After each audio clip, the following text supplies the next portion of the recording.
Have you ever done your best work for a job or promotion, to close a client, submitting a proposal, or on your own spec work and still not been chosen for a role that you thought you were perfect for? A lot of times that can leave you feeling like you weren't the right guy for the job. And I don't just mean that as a phrase, but sometimes literally it's because you're a woman. I know what it's like to be marginalized for being a woman in my industry, and statistics show that it's even more difficult for minority women to break through into a tech career.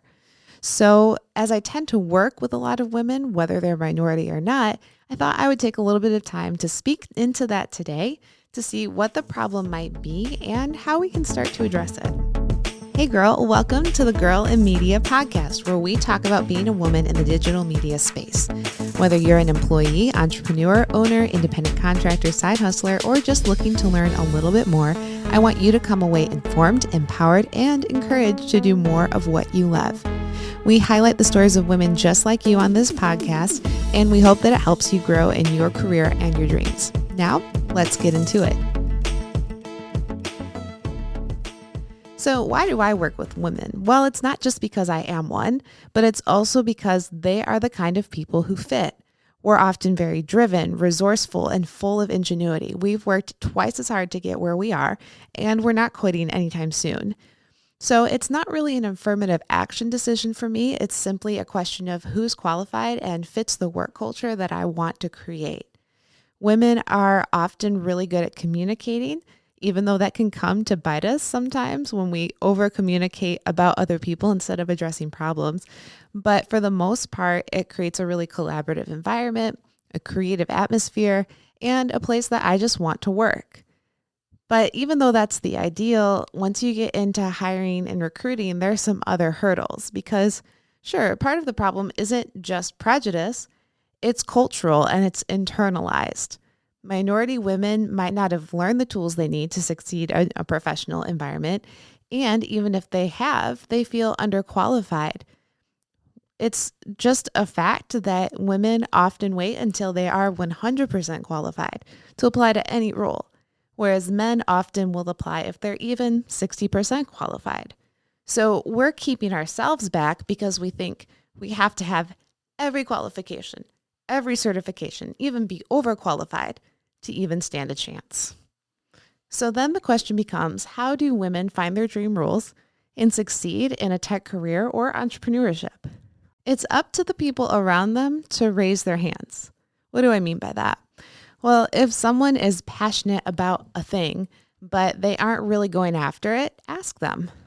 Just ask them if they've ever thought about pursuing it seriously as a career or as a great side hustle. And if they haven't, why not suggest that they do? It might just be a simple vote of confidence from a person they respect or a friend that they trust to get them started on that trajectory to something they really love doing. So what if you're looking to put yourself in a position to succeed? Whether that's starting a business, closing a client, getting a job, well, there are some things you can do to approach it from a place of confidence. After over a decade in business as an independent contractor and owner and employer and employee, here are some of the biggest challenges I've faced and, ones that I also sometimes still work to intentionally overcome. So let's talk about the employee situation first, because a lot of us, whether we have a side hustle or not, are working for someone else in some capacity. So I remember when I worked at a higher education institution, I was running all the operations of a program, and it was a creative program. But often my authority and expertise for events, initiatives, things that I was spearheading were called into question because of my appearance. More than once, I was mistaken as a student. So then people really didn't want to listen to me. They didn't acknowledge my presence in a room even until a male voice of authority reinstated my position. And I want to pause there for a second because a lot of times people are like, oh, women's empowerment, they hate men. We don't hate men, okay? I mean, some of you might, and I'm sure you have great reason to, but to be honest, I really respect and value the men I work with who give me a place of equal footing. So they acknowledge what I bring to the table. They will speak up to fight those voices of misogyny when I'm being pushed down or pushed back simply because of how I look. So there's a lot to say about male advocacy. This isn't that episode, but I just wanted to insert it in there because we're not coming from a place of it's men against women or vice versa. We should be working together, and that's the point. So let's move into an entrepreneurial role. Now, normally when you are working for yourself, the clients that you have chosen to work with you for a reason. This wasn't always the case. Sometimes my business partner would filter clients to me for work that I did that he couldn't provide. And I remember distinctly there was a client who I had pretty much completed their project. They had some really unreasonable demands, requests, things they didn't pay for, things that they kept changing. And I had put my foot down and said like, hey, this wasn't in our contract. This isn't in our agreement. I'm happy to do it, but it's going to be prorated. And it was radio silent. And I was like, oh, I guess she just must not want it. Well, that wasn't quite true. She ended up calling my business partner and saying, I need to talk to you about this project. And he responded by saying that he didn't know anything about it because he wasn't working on it. But she demanded to go over every detail of it with him because she was convinced that he was my boss. She's like, well, you're the boss. She works for you, right? So you're going to have to fix this. And he explained that we're equal partners, which, even in reality, in that situation, I was doing all the work, but financially, I was the owner of the company and made sure that everyone got paid. So definitely, I didn't work for anyone besides myself. And he just reinstated my position, not only in the project, but in the company. And that made a huge difference. Were there still some bumps that we had to smooth out along the way? Absolutely. But I think it brings up a really important point. If you offer services that would benefit women working in any field of digital media, we would love for you to sponsor the show. You can contact us to learn more about sponsorship packages and how you can reach our audience of talented women in tech when you email girlinmediaofficial@gmail.com. We hope to hear from you soon. Women tend to internalize some patriarchal, misogynistic opinions and ideals without knowing it. We just accept that this is the way things are. So if we see a man and a woman in the same room, we assume the man's in charge. That's not the case, and I hope that we can continue to bring awareness to that just deep-seated belief so that we can start to change it. Another instance that, I tend to come across quite a bit is people taking credit for my work, and that's not just copying the way I do things or what I do. And I will say there's another thought leader in the digital media industry, Chris Do, who speaks a lot about that and has some really good points to make. But I'm talking specifically about people taking credit for my work. So that means that I created something, I filmed something, I came up with an idea, and they present it as their own. And because of that, they have closed jobs with clients that would have worked with me if they'd known that I was the one who created it. They have gotten advancement, been given places in rooms that I still don't have access to because they've used my work to get there. And it wasn't a collaborative project. It wasn't like, we all worked on this as a team. And even if it was, they should have brought me with them. But they literally showed someone my work because they were there in some capacity. They took credit for it because they were there. So this is something that will come back to bite that person in the butt. And again, it's multiple people eventually, because they can't execute on what I created. But in the moment, that kind of sting can be really difficult to overcome.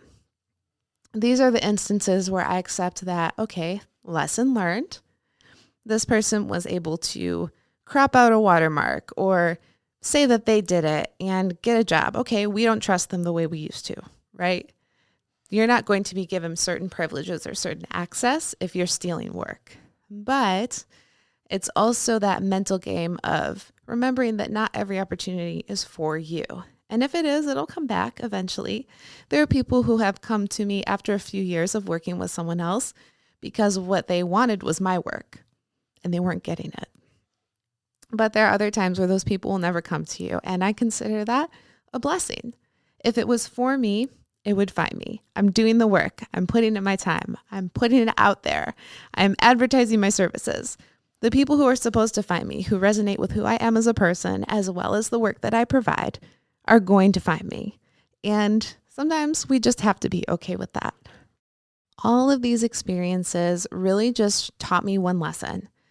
You have to keep showing up for yourself and continuing to do the work. You can't change the way people think, but you can be authentic to yourself. In fact, you can and should advocate for yourself in situations when you're being challenged or disregarded. You should also seek to work with advocates like my business partner who I mentioned, who will stand you up when people undercut your expertise and authority. So when you find yourself in situations where this doesn't happen, it's really important to keep your integrity. Remember that old phrase, I don't remember the philosopher off the top of my head, but it's a famous Greek philosopher, I think, who said that hating someone is like drinking poison and expecting them to die. It's kind of the same thing when you're in a toxic work environment.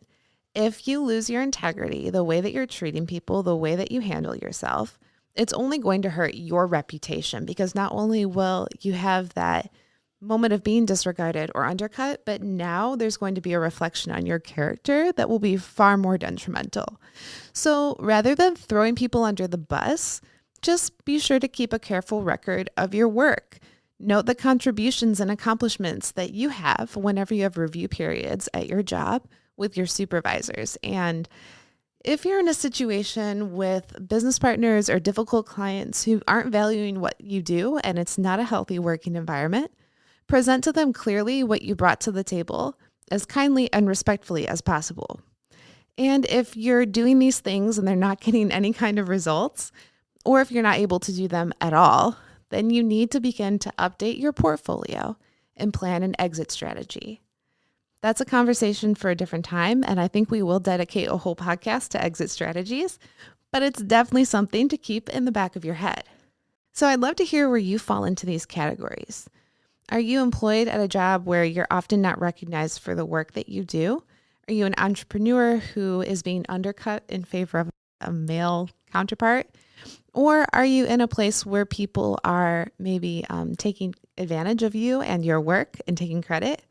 Or are you in a positive environment that actually promotes you and celebrates your growth? I'd love to hear. So you can DM me on Instagram at Girl in Media Official, or leave a comment under this episode. Also, please take a moment to leave a review for the Girl in Media podcast. It helps other women in digital media find the resources that we offer. And of course, send this episode to a friend, or maybe that person who keeps taking credit for your work, and see what they think. We'll connect again right here on the Girl in Media podcast. See you soon. The Girl in Media podcast is recorded at D3T Media Suites, located just about 25 minutes south from the heart of Chicago. With a full-service creative studio for rent, photographers and videographers can create corporate videos and headshots here. Musicians can record with a live band, vocalist, or all on their own with a producer. You can meet here in our office space or, of course, record your podcast in our podcast studios. If you're a creative entrepreneur, side hustler, influencer, or just have some content that you want to get done, we'd love to see you at the professional studio spaces at D3T Media Suites to create your content. You can contact us when you visit www.d3tmediasuites.com.